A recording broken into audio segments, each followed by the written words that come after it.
नमस्कार। तो 2026 में भारत की इकोनॉमी का ब्लूप्रिंट कैसा दिखने वाला है? क्या हम एक बड़ी छलांग के लिए तैयार हैं? चलिए आज इसी की पड़ताल करते हैं और उस मजबूत नींव को समझने की कोशिश करते हैं जिस पर आने वाले सालों की तरक्की टिकी होगी। देखिए, 2025 का साल तो चुनौतियों से भरा रहा है ना, लेकिन अब जैसा कि एक्सिस सिक्योरिटीज के नीरज चदावर कहते हैं, हम एक सतर्क सुधार के दौर में हैं। मतलब मार्केट अब धीरे धीरे पर बहुत संभल कर कदम बढ़ा रहा है। मकसद साफ है, एक ऐसी ग्रोथ की नींव रखना जो आगे चलकर हिले नहीं। तो आज हमारी पड़ताल का रोड मैप कुछ ऐसा है। पहले हम समझेंगे कि ये सतर्क आर्थिक सुधार आखिर है क्या। इसके बाद हम भारत के विकास के 3 बड़े पिलर्स पर गौर करेंगे: डिजिटल, फिजिकल और एनर्जी। और आखिर में इन सब के आधार पर देखेंगे कि 2026 के लिए निवेश का ब्लूप्रिंट क्या कहता है। तो चलिए शुरू करते हैं पहले पड़ाव से, सतर्क आर्थिक सुधार। देखिए, 2025 की मुश्किलों के बाद अब सिर्फ कमबैक की बात नहीं हो रही है। अब बात हो रही है एक सोचे समझे प्लान के साथ आगे बढ़ने की, ताकि जो भी ग्रोथ हो वो एकदम सॉलिड हो। अच्छा, तो अब आते हैं हमारे पहले पिलर पर, डिजिटल फाउंडेशन का निर्माण। ये वो डिजिटल हाईवेज और कॉर्पोरेट इंफ्रास्ट्रक्चर हैं जिन पर कल की टेक्नोलॉजी और इनोवेशन की गाड़ी दौड़ेगी। तो सवाल ये उठता है कि ये डिजिटल ग्रोथ आखिर हो कहाँ रही है, मतलब इसका एपिसेंटर क्या है? तो सुनिए, इसकी शुरुआत हो रही है डेटा सेंटर्स से। जरा इस नंबर पर गौर कीजिए, 66%। ये कोई छोटा मोटा आंकड़ा नहीं है। अनुमान है कि 2026 तक भारत की डेटा सेंटर कैपेसिटी में इतनी बड़ी उछाल आएगी। और इसकी वजह सीधी सी बात है, एआई और 5G टेक्नोलॉजी की जो भूख डेटा के लिए बढ़ रही है, ये उसी का नतीजा है। और हाँ, इतनी बड़ी ग्रोथ के लिए जाहिर है बड़ा निवेश भी चाहिए होगा। इन डेटा सेंटर्स को खड़ा करने के लिए करीब $3.8 बिलियन का इन्वेस्टमेंट लगेगा। इससे आप अंदाजा लगा सकते हैं कि ये डिजिटल ट्रांसफॉर्मेशन किस स्केल पर हो रहा है। डिजिटल इंफ्रास्ट्रक्चर की इस कहानी में एक और बड़ा प्लेयर है, ग्लोबल कैपेबिलिटी सेंटर्स या GCCs। अब ये सिर्फ मल्टीनेशनल कंपनियों के लिए बैक ऑफिस सपोर्ट का काम नहीं करते, नहीं, अब ये इनोवेशन हब बन चुके हैं। यहीं पर प्रोडक्ट डेवलपमेंट, AI और डिजिटल ट्रांसफॉर्मेशन जैसे काम हो रहे हैं। तो आखिर ये GCCs बना कौन रहा है? इस चार्ट को देखिए, जवाब साफ है। इसमें अमेरिका की कंपनियों का दबदबा है, करीब 70%।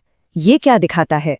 ये दिखाता है कि दुनिया की बड़ी बड़ी कंपनियों को भारत पर कितना भरोसा है, और इसका सीधा असर कमर्शियल रियल एस्टेट की बढ़ती डिमांड पर भी पड़ रहा है।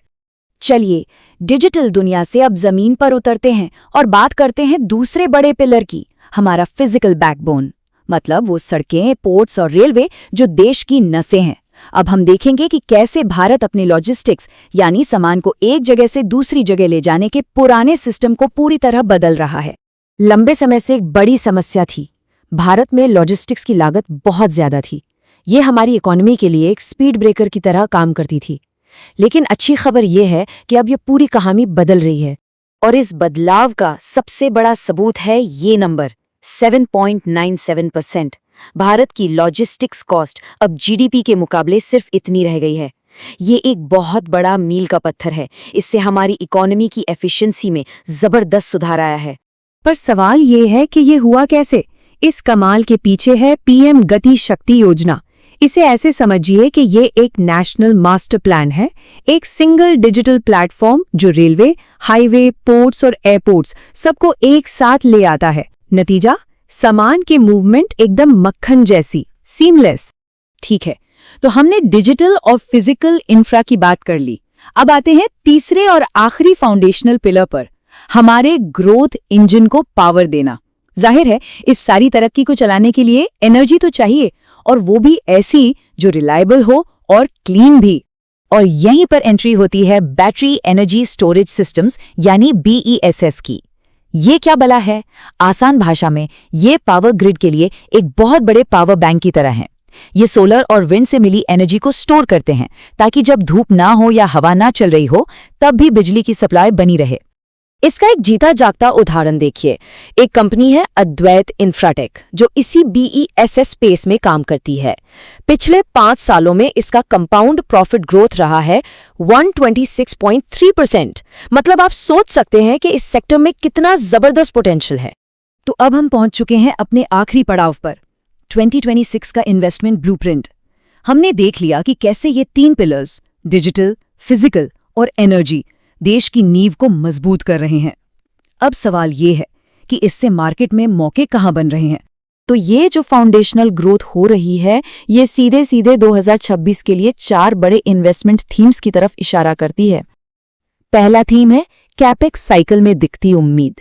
कैपेक्स मतलब कैपिटल एक्सपेंडिचर। जब देश में इतने बड़े पैमाने पर कंस्ट्रक्शन हो रहा है तो जाहिर है कैपिटल गुड्स, डिफेंस और चुनिंदा रियल एस्टेट सेक्टर्स में जबरदस्त ग्रोथ की उम्मीद है।